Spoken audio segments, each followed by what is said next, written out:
After the Mayor President's remarks, we do have Bess Foray. She's our Director, our Environmental Quality Manager, and she'll be available to answer some questions concerning garbage pickup. I know we've gotten a lot of messages and contact about that. So with that, Mayor President Josh Giller. Thank you, Jamie. All right, thank you, Jamie. And again, thank you to everyone for being here. Good afternoon. Today we are reporting 360 cases of COVID-19 on a base of 14,561 tests. Now that's only 3 more cases than yesterday, which is encouraging. And we did report 1 more fatality for a total of 15. While it does appear that we are achieving meaningful progress in flattening the curve here in Lafayette Parish, I again strongly urge our citizens to continue observing social distancing.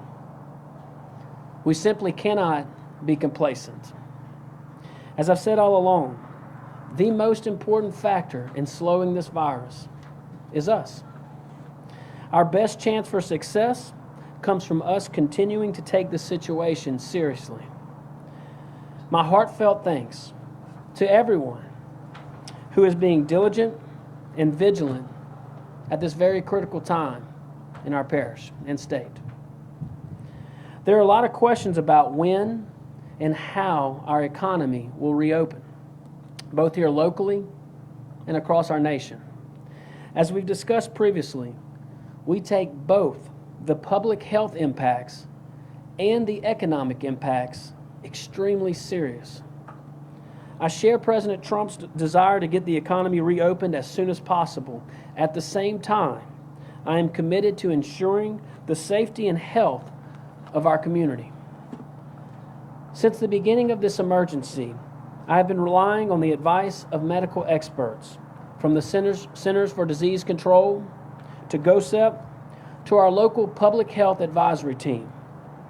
I've also worked hard to ensure that Lafayette Parish is in compliance with the governor's stay-at-home order and emergency declarations, while seeking flexibility wherever possible, appropriate, and responsible.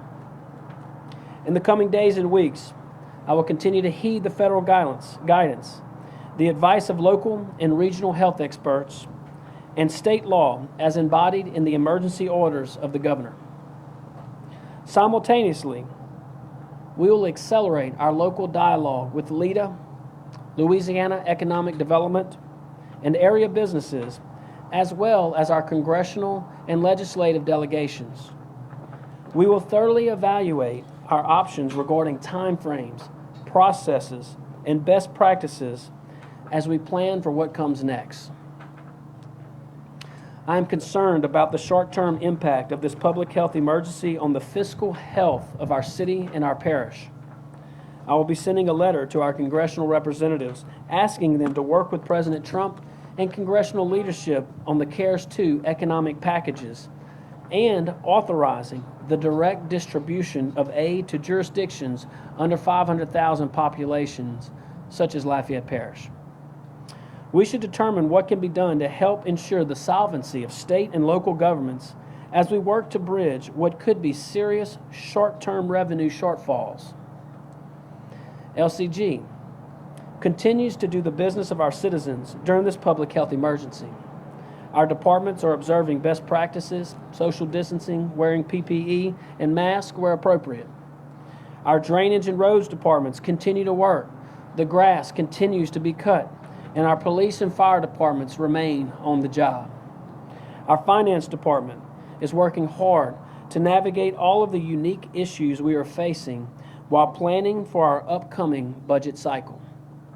Importantly, LUS remains open for business and is still responding to service calls from customers. While our buildings remain closed, we are open and working for our people.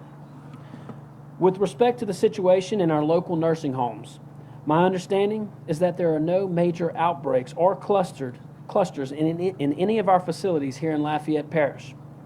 I know that every effort is being made to keep these environments safe for our elderly citizens. Again, I'm grateful for all of those who are working to keep our most vulnerable populations safe and healthy. And at this time, let's please observe a moment of silence and prayer for those who have lost their lives to COVID-19, both here locally in our parish, across our nation, and around the world. Please join me.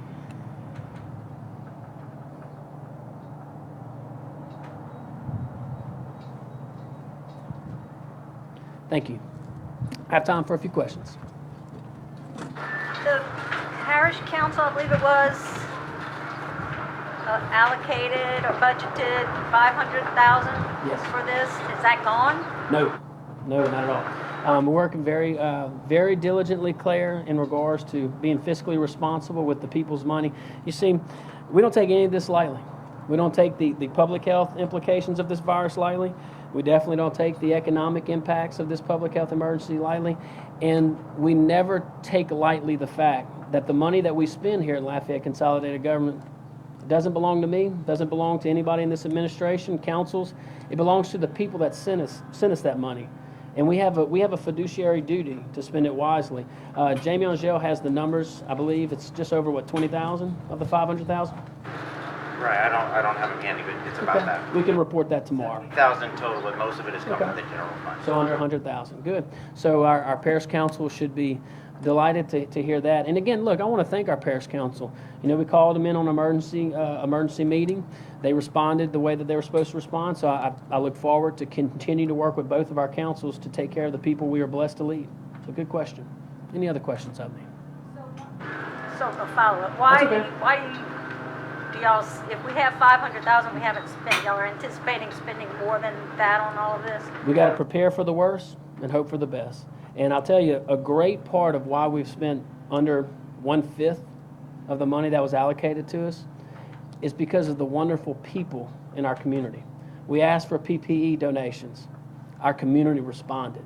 We asked for masks, gloves, shields, gowns. Our people responded. We asked for hand sanitizer. Our people responded.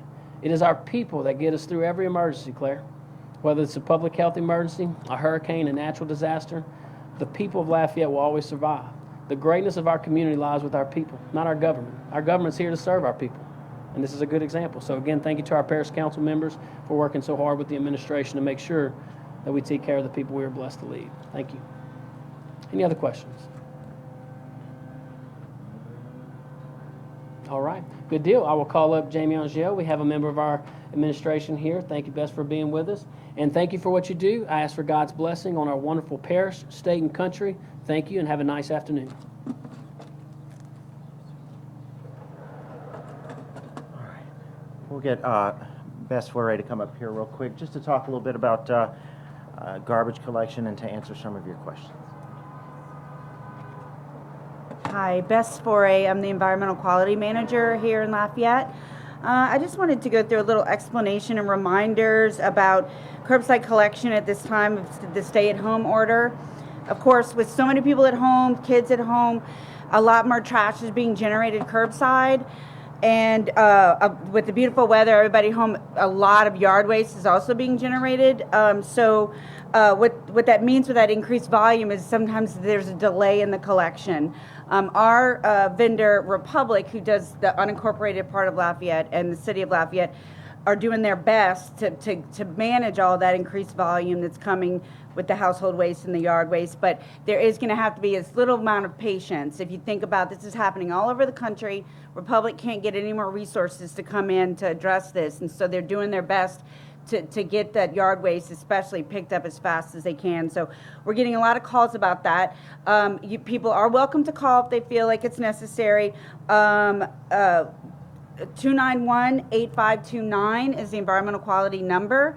311 is available, but with all of the other calls that they're taking, they've suggested maybe trying to use the online portal for 311. You can get all those garbage collection issues dealt with that way as well. So we're here to answer questions if you need to about how to put out yard waste. You do not have to call to get yard waste collected, even if you have a big pile. It is automatic. It should be the same day as your garbage, and if you're in the city, you're recycling. So you don't have to call to get that picked up. It should be picked up automatically. You can't have anything that's too large in there, but they will pick up a lot of branches and those types of things. So we just want people to think about, that Republic's doing the best they can, and to have some patience during this time with all this extra volume of curbside garbage that has to be collected. So I have any questions if anybody has anything. Like to add to also not put it under power lines. Right. Yeah. When you are doing a big, lot of work in the yard, some people, they don't have a whole lot of space, but you do have to think about if there's an arm that needs to pick that up, not to put that under where it's going to be blocked by a power line or vehicles or anything else that might be there that would prevent that pile from getting picked up. So yeah, good point. Just think about where it is and that those trucks have to be able to access that yard waste. That's it. Thank you. And that online portal, 311lafayette.services, 311lafayette.services. If you go and make a complaint on that portal, you will get a number assigned to your case, a case number, and you can track what's being done to resolve that situation. So we encourage you to use that as well. Anything else? That's it. Thank you.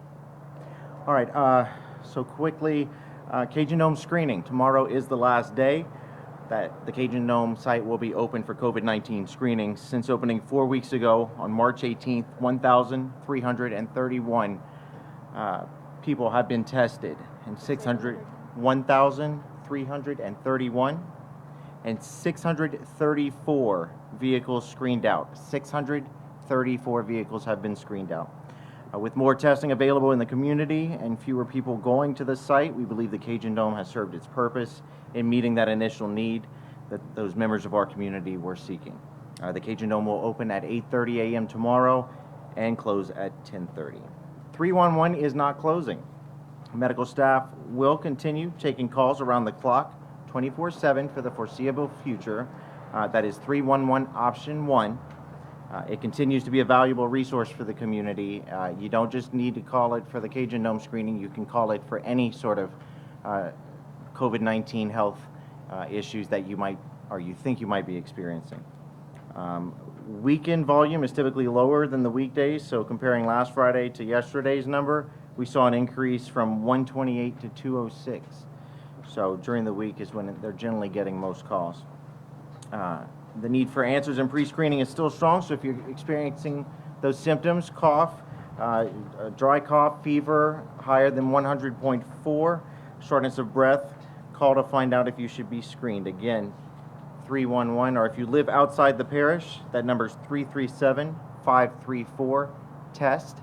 I also do have a list of screening locations that are open. I'll go over a few of those after this. 311 option 2 still remains open. We actually saw an increase in the drive-through today. So if you call 311 option 2 between the hours of 10 a.m. and 2 p.m., you'll be connected to Lita. There, folks will talk with you about small business loans, stimulus checks, unemployment insurance, and they can help you go through those processes. I know we've had some folks reach out that have said, well, I don't have a computer, I can't apply for unemployment every week. Well, they will provide you information on resources that could help you with that as well. And then still 211 for general information. They have information as far as homeless needs, food, things along those lines. Big, strong pillar in the nonprofit community during this crisis. Robichaux Recreation Center lunches will continue again tomorrow. We ask that folks get there starting around 10:45. Thank you, Walk-Ons and the Breeze Dream Foundation for providing lunch today. Today was grilled chicken sandwiches and waffle fries. Tomorrow, the scholarship burger and waffle fries. Not sure what's on the scholarship burger, but sounds delicious. Tomorrow, we're going to have Veronica Williams. She's the clerk of the councils on hand to answer questions regarding the upcoming council meetings and how they're going to be formatted. We'll also have Chief of Minority Affairs, Carlos Harvin, available, and he'll discuss support for the minority communities and efforts being made to ensure that group is being served and they're getting the health services that they need. I will tell you that South Star Urgent Care is conducting COVID testing at their locations that include New Iberia, Lafayette, Abbeville, multiple locations in New Iberia, Eunice, Opelousas, Ville Platte, Youngsville, and Scott. So again, that is South Star Urgent Care. Also, Northside Community Health Center is working on getting the capabilities for screening and mobile screening. They have capability to go into neighborhoods, so they are working out a plan to start doing that. Lourdes Urgent Care, Lafayette, Karen Crow, and Brobridge have access to rapid testing as well. SWLA is also either is or will soon be able to provide those tests as well. And Lafayette General Health also has capability for rapid testing. Again, only if you're symptomatic, and only if you meet that screening criteria. Again, call 311 option 1 first, call your primary care manager. A lot of those primary care managers have testing capabilities as well. And that's all I have. Any questions? So, Claire. The mayor president said there are no major outbreaks or clusters in any of the nursing homes in Lafayette Parish. Correct. Do you know if there are any cases at all in any nursing homes in Lafayette There are Parish? some cases. I don't know the specifics on which nursing homes. There are several nursing homes in the parish, but they are. I talked to Dr. Stefanski earlier, and she said they were minimal, and that they're really doing great work in those homes to take care of those residents and ensure their safety.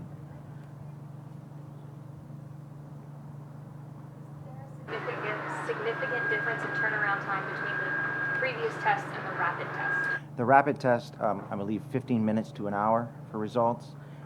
The previous test, like the test we were conducting at the Cajun Dome, still had a multiple day turnaround, so it is a lot. You get your results almost immediately. Anything else? All right. Iman, no questions? Your first day out here? Okay. All right. With that, tomorrow we will begin at 3 p.m. The governor will go on at 4 tomorrow, so we should start at 3 p.m. sharp. Chief, did you have anything you need to put in? All right. Thank y'all. Have a good Tuesday.